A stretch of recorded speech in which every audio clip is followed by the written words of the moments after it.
Hello students, welcome to आरंभ IIT नीट foundation. आपण वर्ग 10वी मध्ये प्रवेश करण्यापूर्वी सायन्स पार्ट 2 चा जो टॉपिक सुरू करणार आहोत, हेरिडिटी अँड इव्होल्युशन, त्या संबंधीचं जे काही बेसिक आपण स्टँडर्ड 9th मध्ये शिकलो त्याला एकदाच रिवाइज करणं खूप महत्वाचं आहे. कारण टॉपिकच्या पुढेच आपल्याला क्वेश्चन्स टू रिकॉल म्हणूनचा जो भाग आहे त्या भागामध्ये आपल्याला 9th संबंधीची बरीच माहिती विचारलेली आहे आणि ते आपण सोडायला हवं.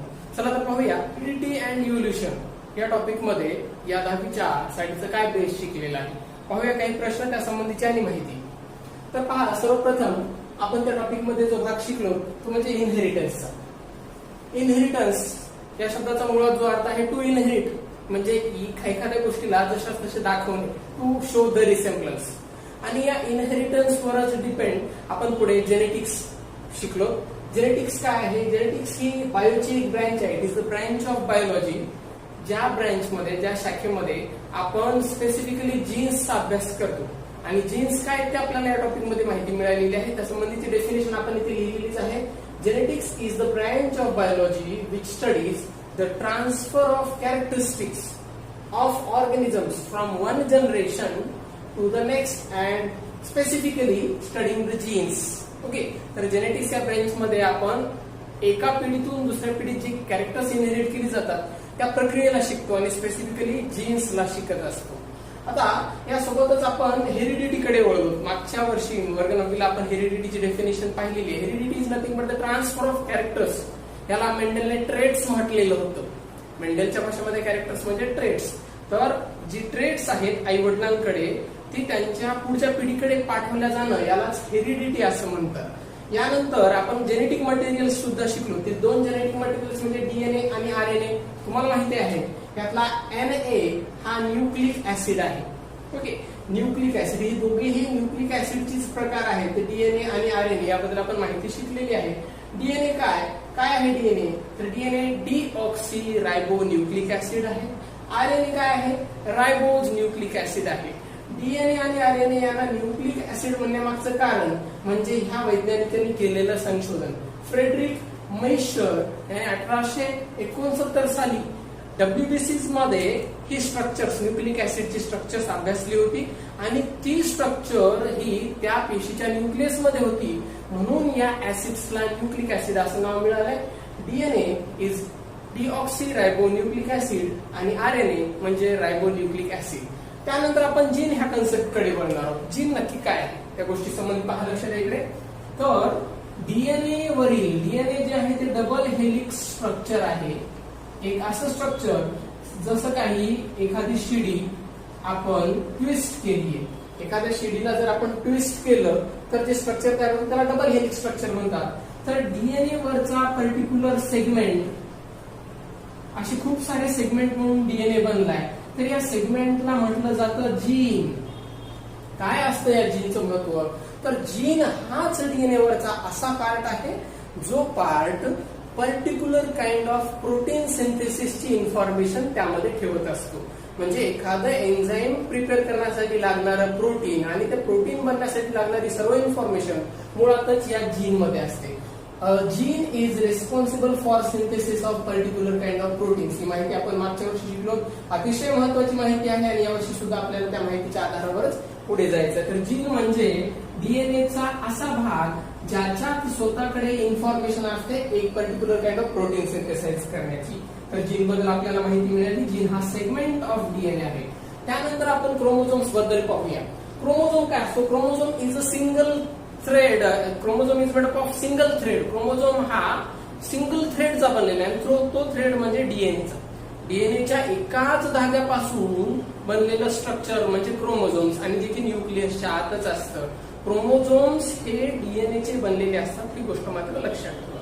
तर पहा, क्रोमोझोम्सचे आपण काही प्रकार सुद्धा पाहिले मागच्या वर्षी. मेटासेंट्रिक, सबमेटासेंट्रिक, अॅक्रोसेंट्रिक आणि टिलोसेंट्रिक. या संबंधीची एक छोटीशी उजळणी तुम्ही 9च्या पुस्तकामध्ये करणार आहात. तुम्हाला पाहायचंच आहे. क्रोमोझोम्सचे प्रकार तुम्हाला पाहायचे आहेत. डीएनए ज्यापासून क्रोमोझोम बनले तो डीएनए आपल्याला या वर्षी डिटेल अभ्यासायचा आहे. डीएनए संबंधीच्या सर्व प्रक्रिया अभ्यासायच्या. तर डीएनए म्हणजे काय? डीएनएला मास्टर मॉलिक्यूल म्हटलं जातं कारण डीएनए मध्ये ती सर्व इन्फॉर्मेशन साठवली आहे जीन्सच्या स्वरूपात, जी सर्व लिव्हिंग ऑर्गॅनिझमच्या लाईफ प्रोसेस कॅरी करायला, त्याच्या लाईफला सस्टेन करायला सर्व काही मदत करत असते. म्हणूनच डीएनए ला मास्टर मॉलिक्युल्स असं म्हटलेलं आहे. याची डिस्कव्हरी करणारे वैज्ञानिक फ्रेडरिक मैश्वर यांनी 1869 साली WBCS मध्ये याची डिस्कव्हरी केली. हे आपल्याला लक्षात ठेवायचं आहे. आपल्याला ह्याही गोष्टीची माहिती 9th मध्ये मिळाली की डीएनए चे कंपोनंट्स कोणते कोणते असतात. डीएनए बनलेला तरी कशाचा असतो. डीएनए स्पेसिफिकली ज्या कंपोनंट्सचा बनलेला असतो त्यामध्ये जी नावं येतात ते म्हणजे पहिलं नाव येतं न्यूक्लिओटाइड आणि दुसरं जे येतं ते आहेत नायट्रोजिनस बेसेस. न्यूक्लियोटाइड आणि nitrogenous bases these are the two main important components of DNA. ही डीएनए चे दोन महत्वपूर्ण कंपोनंट्स आहेत. आणि नायट्रोजिनस बेसेसला सुद्धा आपण कॅटेगराइज केलंय. नायट्रोजिनस बेसेस हे 4 प्रकारचे आहेत. त्यामध्ये पहिला जो आहे तो ए ने दाखवला जातो. त्याचं नाव सांगू शकाल तुम्ही? Yes, correct, adenine. दुसरा जी ने दाखवला जातो ग्वानाइन. सी ने दाखवला जाणारा तिसरा सायटोसाइन आणि टी ने दाखवला जाणारा जो की डीएनए मध्ये आहे दॅट इज थायमाइन. ही 4 नायट्रोजिनस बेसेस आहेत. या 4 नायट्रोजिनस बेसेस मध्ये पहिल्या 2ला जे नाव देण्यात आलेलं आहे ती पहिली 2 म्हणजे प्युरिन्स आहेत. नायट्रोजिनस बेसेसची कॅटेगरायझेशन प्युरिन्स आणि दुसरा जो गट केलेला आहे तो गट म्हणजे पिरिमिडिन्स.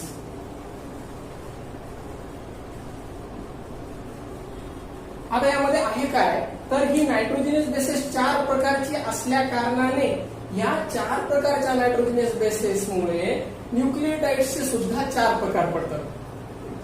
डीएनए मध्ये असणारा न्यूक्लियोटाइड हा जो कंपोनंट आहे तो या 4 प्रकारच्या नायट्रोजिनस बेसेसमुळे 4 प्रकारचा बनतो. आणि 4 प्रकारचे न्यूक्लियोटाइड्स बनल्या कारणाने आपल्याला डीएनए मधील कंपोनंट सांगत असताना असंही म्हणायला जमेल 4 type of nucleotides and 4 nitrogenous bases among which A and G are known as purines whereas C and T are known as pyrimidines. आता या A, G आणि C, T मध्ये जी डीएनए मध्ये कॉम्प्लिमेंटरी पेअरिंग होते, जी एक जोडी तयार होते, ती जोडी तयार होण्यासाठी जी नायट्रोजिनस बेसेस एकत्र येतात ती कोणती आहेत? आपण याला अशा पद्धतीने लिहू AGCT. तर तुम्हाला एक लक्षात येईल की A get paired with T and G get paired with C. म्हणजे A हा प्युरिन T ह्या पिरिमिडिन सोबत पेअर होतो. एक प्युरिन एका पिरिमिडिन सोबत. तर G हा ग्वानाइन प्युरिन C या सायटोसाइन पिरिमिडिन सोबत पेअरिंग करतो. अशा पद्धतीने आपल्याला डीएनए वरती A ची पेअरिंग जी मिळणार आहे ती A ची पेअरिंग T सोबत मिळणार आहे आणि G ची पेअरिंग जी मिळणार आहे ती G ची पेअरिंग मिळणार आहे C सोबत. म्हणजे एकाशी दुसरा एकमेकाला पूरक असणारा कॉम्प्लिमेंटरी नायट्रोजिनस बेस आपल्याला पाहायला मिळतो. ही सर्व जी डिटेल इन्फॉर्मेशन आहे ही डिटेल इन्फॉर्मेशन 9th मधली आहे आणि 9th मधल्या या इन्फॉर्मेशनवर आधारितच आपल्याला वर्ग 10वीचा हेरिडिटी आणि इव्होल्युशन हा टॉपिक शिकायचा आहे. आरएनए सुद्धा न्यूक्लिक ऍसिडच आहे. RNA is also one of the nucleic acid. RNA सुद्धा न्यूक्लिक ऍसिडच आहे. यात फरक काय आहे? डीएनए डबल हेलिक्स स्ट्रक्चर आहे. एक वेणीसारखी रचना. एखादी शिडी जेव्हा ट्विस्ट केल्यानंतर जशी बनते तशा पद्धतीचं स्ट्रक्चर म्हणजे डीएनए. तर आरएनए हा सिंगल स्ट्रँडेड आहे. आरएनए रायबो न्यूक्लिक ऍसिड असतो. यामध्ये जी नायट्रोजिनस बेसेस असतात त्या नायट्रोजिनस बेसेस पैकी टी थायमिन हा युरॅसिलने रिप्लेस केलेला असतो. लक्षात ठेवा एक गोष्ट, आरएनए मध्ये डीएनए प्रमाणेचा हा पिरिमिडिन थायमिन नसतो तर तो युरॅसिलने रिप्लेस केलेला असतो. हा एक फरकाचा मुद्दा तुम्हाला इथे लक्षात घ्यावा लागेल. आरएनए चे 3 प्रकार जे आहेत त्यातील पहिला प्रकार जो आहे the first type of RNA is rRNA. Second one is mRNA and the third one is tRNA. हे आरएनएचे 3 प्रकार अगदी याची पहिली जी लेटर्स दिसत आहेत त्यावरच आधारित आहेत. आपण पाहतोय पहिला rRNA. R stands for ribosome, ribosomal RNA. असा आरएनए जो स्वतः रायबोझोमचा कंटेंट आहे त्याला आपण आरआरएनए असं म्हणतो. M stands for messenger. संदेशवहन करणारा, एका ठिकाणची माहिती दुसऱ्या ठिकाणी नेणारा. तर हा mRNA डीएनए वरची माहिती स्वतः एका विशिष्ट रूपामध्ये बाहेर घेऊन जातो, न्यूक्लियसच्या बाहेर सायटोप्लाझम मध्ये घेऊन जातो, तो म्हणजे mRNA. आणि tRNA काय करत असतो, mRNA वरील मेसेजला त्याचे कॉम्प्लिमेंटरी कोडॉन्स एकत्र आणण्यासाठीचा जे प्रयत्न करतो तो झाला tRNA. tRNA transfers the required or complementary amino acids according to the message on mRNA.